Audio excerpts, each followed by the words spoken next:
Olá pessoal, no ar, através do YouTube, o nosso canal de comunicação política Vida e Morte. Essa é a nossa edição de número 5. E hoje eu irei falar sobre o que é e o que faz o escritor. Meu nome é Iremar. Afinal, o que é e o que faz o escritor? Primeiro, há que se registrar que não existe em lugar nenhum no mundo, no planeta, na face da Terra, escolas, faculdades ou universidades para formar escritor. Escritor é nada mais nada menos que um pensador autodidata, categoricamente bem organizado. Ou seja, trata-se do criador de conteúdo escrito de forma literária, científica, didático, historiográfico, crônica, épico ou mesmo narrativa escrita de forma imaginária ou fabulosa, sempre organizada por meio das letras alfabéticas. Quando uma pessoa faz um curso universitário em letras, não quer dizer na prática que essa pessoa vai receber um certificado acadêmico para se tornar na prática um escritor. A pessoa que faz uma faculdade acadêmica em letras, ou ela vai se tornar um professor de português, o chamado letrólogo, ou ela vai se tornar um profissional de revisão de texto editorial de livros, revistas ou jornais impressos, ou mesmo revisor de documentos. O escritor é um autêntico autodidata, o qual tem de conhecer a sua obra da mesma forma que o pedreiro autodidata tem de conhecer cada tijolo e demais elementos para se construir uma casa ou um edifício. A Bíblia ela não é e nunca foi, em momento algum, o primeiro livro a ser escrito na história da humanidade. Mais do que isso, em outras palavras, a Bíblia ela é nada mais, nada menos que um livro falso. Ou seja, um livro em que a sua escrita ela foi desenvolvida de modo pseudepigrafia. Pseudepigrafia é todo aquele tipo de escrita que já nasce mentindo, que já nasce de forma falsa. A Bíblia ela não é e nunca foi um livro. Ela não tem um autor. Não existe o autor da Bíblia. Quem é o autor da Bíblia? Ela não tem um autor. Não existe o autor da Bíblia. É claro que a Bíblia ela não foi escrita através de um camelo, ou mesmo pelas patas de um jumento ou de um burro. Ela foi categoricamente escrita por profetas pseudônimos, ou seja, ela foi escrita por personagens imaginários, ou seja, pessoas que por trás da escrita bíblica, eles utilizaram a forma escrita de forma pseudepigrafia, como já disse antes, pseudepigrafia é todo o desenvolvimento literário que é escrito de forma imaginária, onde os verdadeiros autores não apresentam na obra, eles se escondem utilizando-se da linguagem falsa, cheia de imaginação, como acontece nos livros de contos, nos livros em que a gente escutam, por exemplo, lá dentro da Bíblia, uma jumenta falando com voz humana. Isso em uma escrita séria não existe de forma nenhuma, apenas em vídeos ou filmes de ficção ou forma escrita de forma falsa.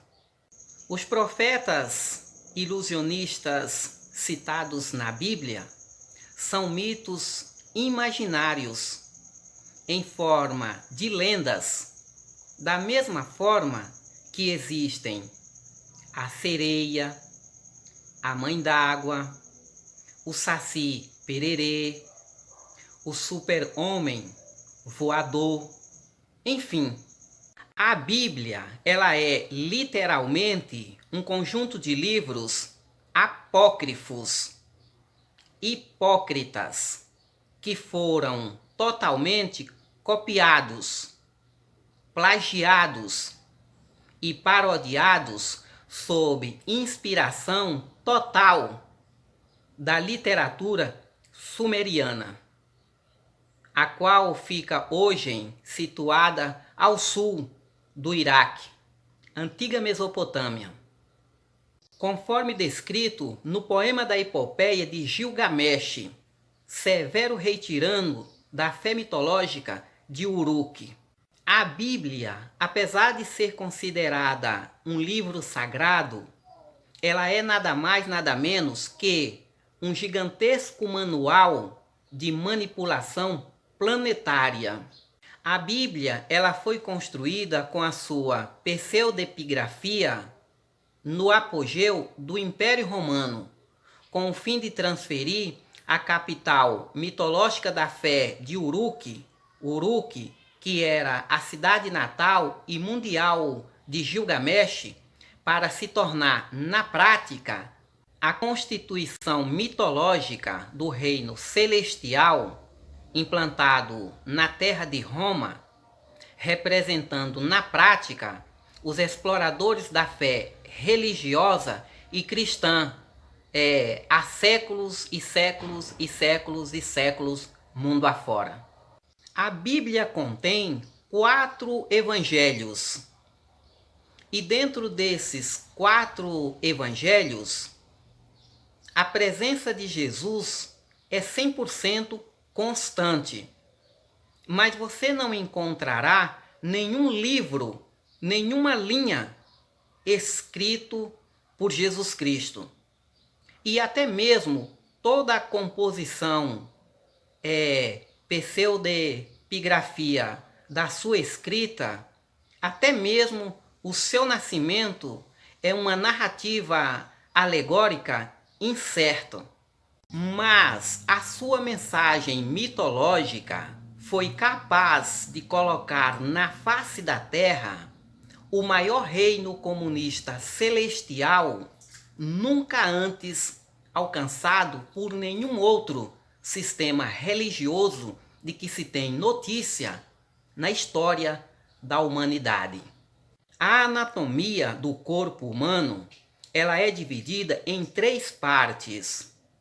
Um livro sério, sem alegoria, afastando-se da Bíblia, ele é feito da mesma forma que é feito a anatomia do corpo humano.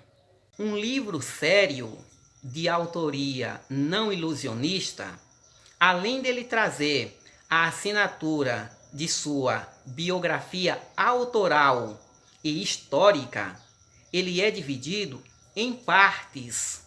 E o escritor autodidata, ele tem de conhecer cada parte que forma a substância material e real de cada livro escrito. Uma revista não é um livro, porém Abacuque, simbolicamente, é de fato considerado um livro bíblico completo, com apenas 3 páginas e 3 capítulos. Porém, uma revista de muitas páginas e publicações periódicas não é um livro.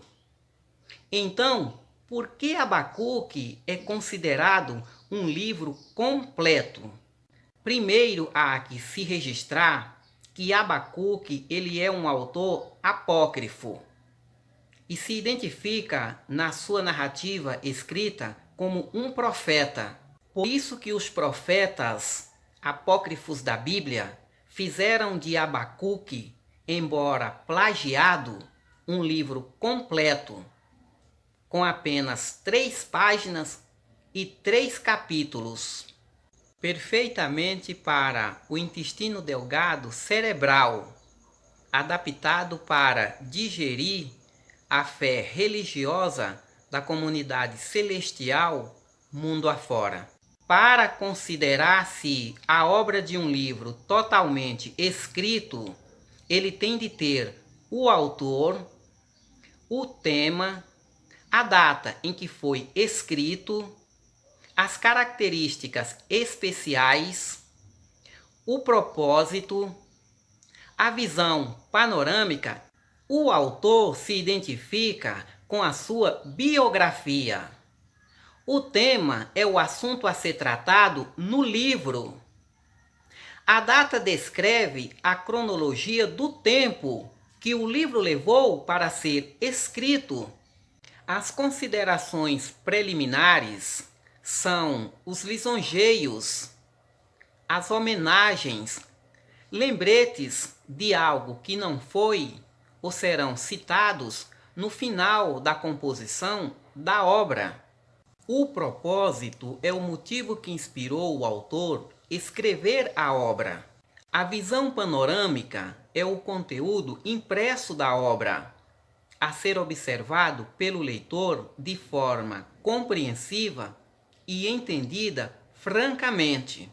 As características especiais são os elementos observados que o autor usou na cronologia da obra, entre elas a língua, os lugares ou fatos. Neste vídeo conhecemos o currículo e a estrutura acadêmica sobre o que é e o que faz o escritor. Ainda na minha série acadêmica, irei falar no próximo vídeo sobre o que é e o que faz o cientista. Por isso peço a você para se inscrever no canal de comunicação, política, vida e morte. E não se esqueça de ativar o sininho de notificação no momento da sua inscrição, para você não perder o próximo vídeo. Desta forma, você vai estar ajudando o canal a crescer juntamente com você. Sua inscrição terá um único objetivo: adquirir aqui conhecimento gratuito.